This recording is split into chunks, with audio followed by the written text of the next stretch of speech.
obviously the big news of the weekend was Quinshon Judkins being arrested in Broward County, Florida for misdemeanor domestic violence. We're not going to do, I know when the police report came out, I knew that that's been read on air. I think if you have any history with that, which my family does, it's going to be a little triggering to read. I don't think we need to relitigate that. There are places to find that. But I think, the NFL's declined comment. The Browns have said they're looking into this matter. Mm-hmm. And the reality is, I, like everyone else, had the same reaction when this came out, which was, oof, not again. And obviously this harkens back to Michael Holt Jr. last year in August. But it goes beyond that. It goes into the recent Perion Winfrey. It goes into even to a bigger degree the Deshaun thing. And it really is like I was just kind of turning the corner and being like, cannot wait to see this. Quinshon is a big part of that. And I think that probably was another big gut punch, was equal parts. I think a lot of Browns fans are excited about Quinshon, the player. Mm-hmm.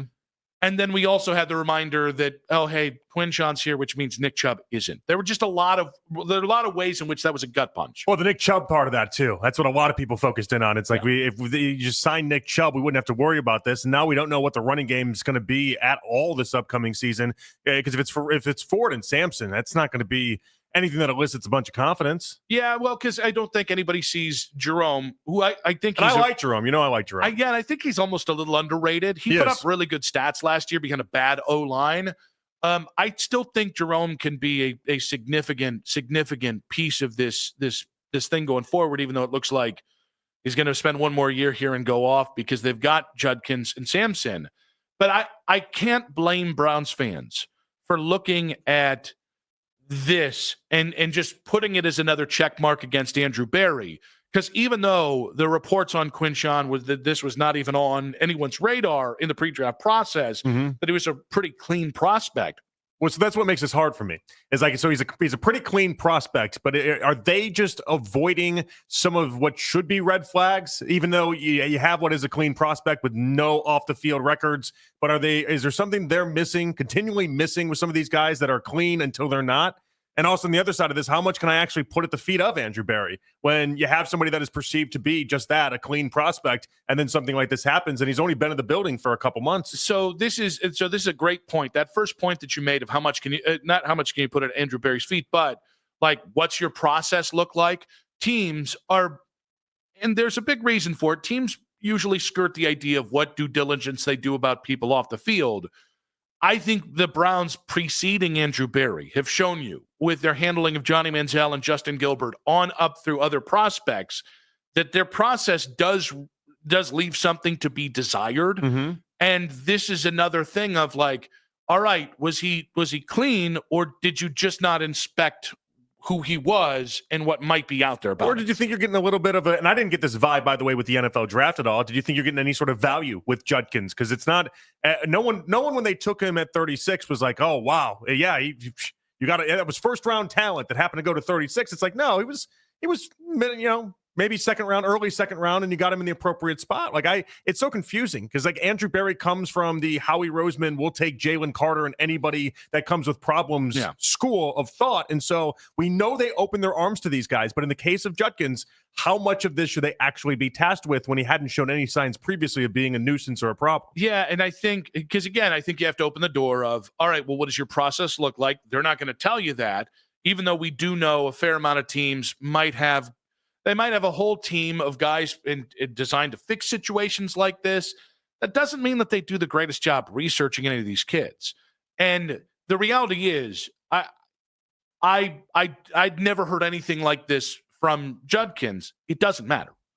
Because it doesn't really matter when you had the Mike Hall thing, who the reason Mike fell was some immaturity concerns that then played out in the legal system. Perion was a fourth round pick when he could have been a second round pick because of things and maturity issues and things that ended up in the legal system. Obviously, you traded for Deshaun after he was accused of all this stuff and then helped him navigate through the waters of that in a way that didn't necessarily help anyone, including Deshaun trying to get settled here in Cleveland. So, like, when it comes to Quinshon, I'm liable to believe, like, I'll if they really did do a thorough search on him, I'll take their word on it. It's just not going to matter because you've already had your 3 strikes and then some. So like it becomes a zero-sum thing of, well, it didn't really matter if you did this. It didn't really matter how much you investigated him. The reality is this is what happened, and it's showing a clear sign of off-the-field issues and bringing these guys in. And the problem with that is when you're Howie Roseman, you can do it because you're winning 13 games a year. Right. The sad reality is in the NFL, you only really get to do this and have this as a habitual part of your program if the on-field results. Fans will look to some degree the other way, but that is based in success. Yeah, but so I think the difference here, though, is so like Howie, for instance, can go after Jalen Carter, and in many instances, the Browns, when Barry was going after Perion Winfrey, who had elite talent, but obviously went in the 4th round for reasons that we know, or go after Deshaun Watson, or go after any of these other guys that come with known problems ahead of time. I look at that very differently than I look at this with Quinshon. Like I just do. Now I do think there's a problem in how they assess people and players and everything under the sun for sure.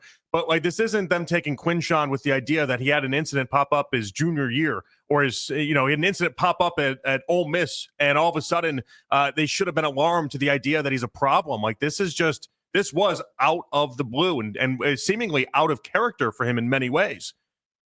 Yeah, but you still have the track record. Like at some point there's some disconnect there that if it continues to happen, and I understand like some of this guys is just, it is the business you're in. Like you it's very rare you're going to find 54 altar boys at any given point.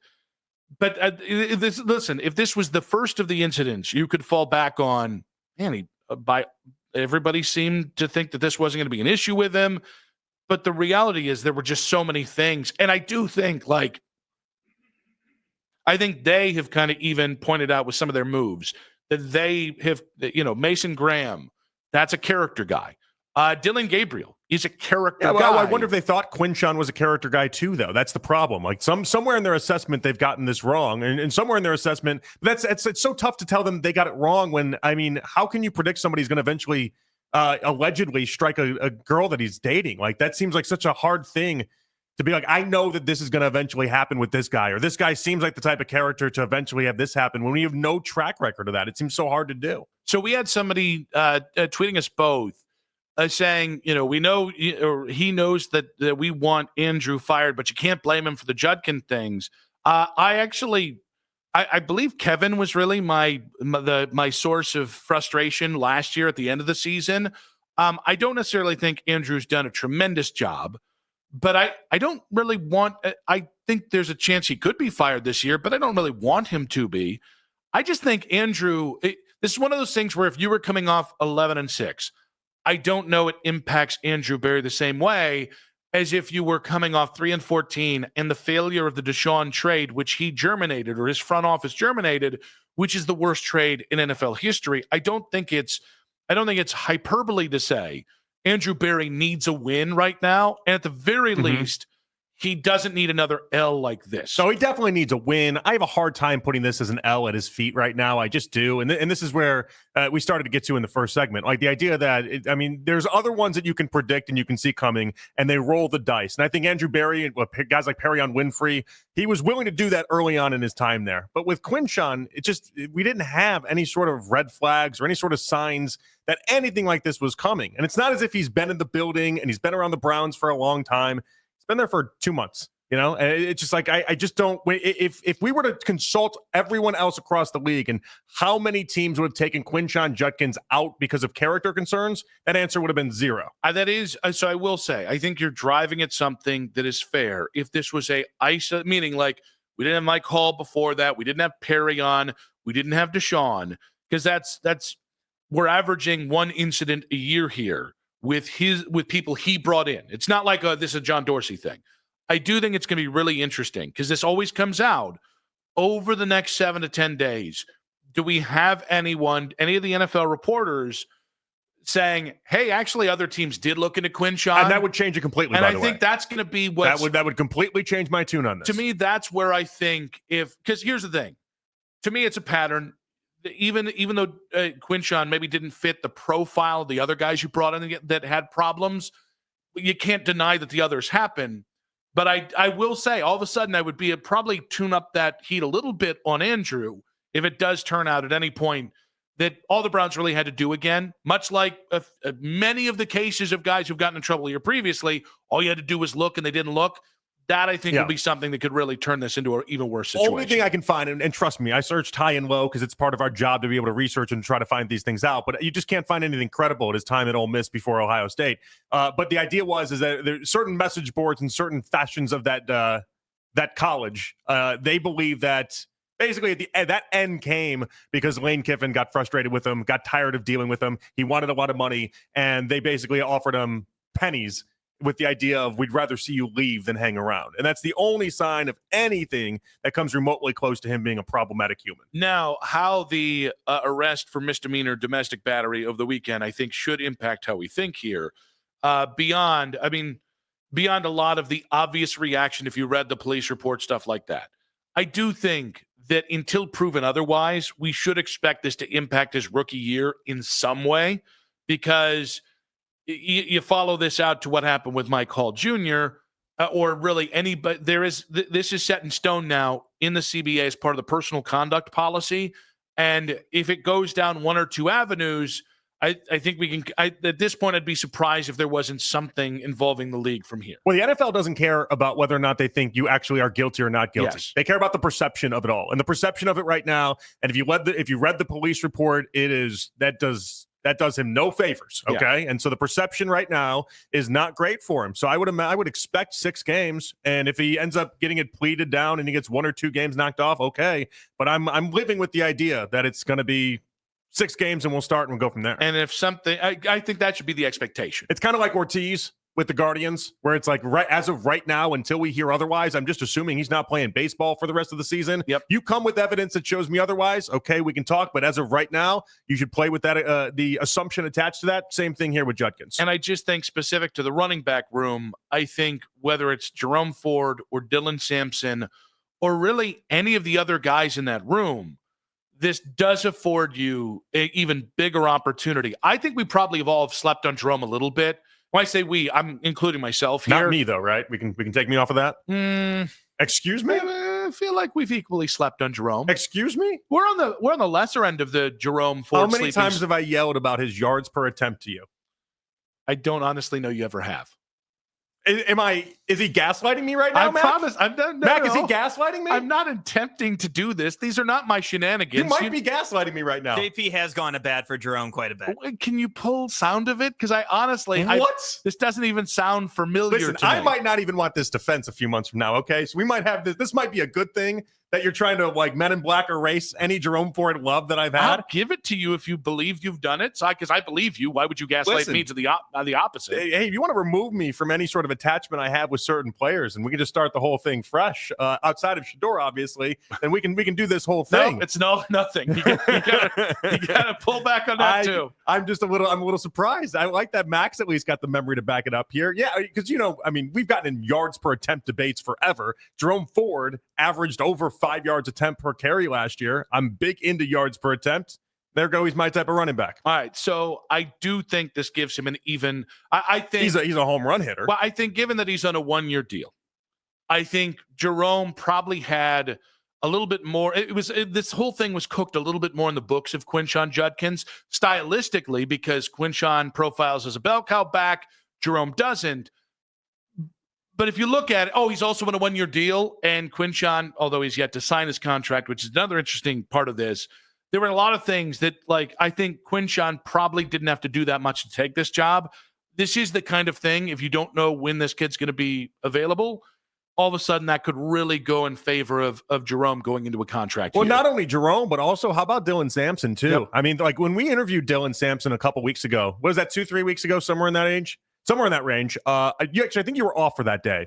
And I remember like laying it out for Dylan. I was like, does it bother you a little bit that you were the SEC Offensive Player of the Year. You were he set all sorts of different rushing records at Tennessee. Basically, when it came to college football, there's nothing more that man could accomplish next to winning a Heisman. Like, there's nothing more he could have done. Going into that playoff game against Ohio State, the game plan was trying to stop him, and they were able to do so. But that's why they won the game as handily as they did.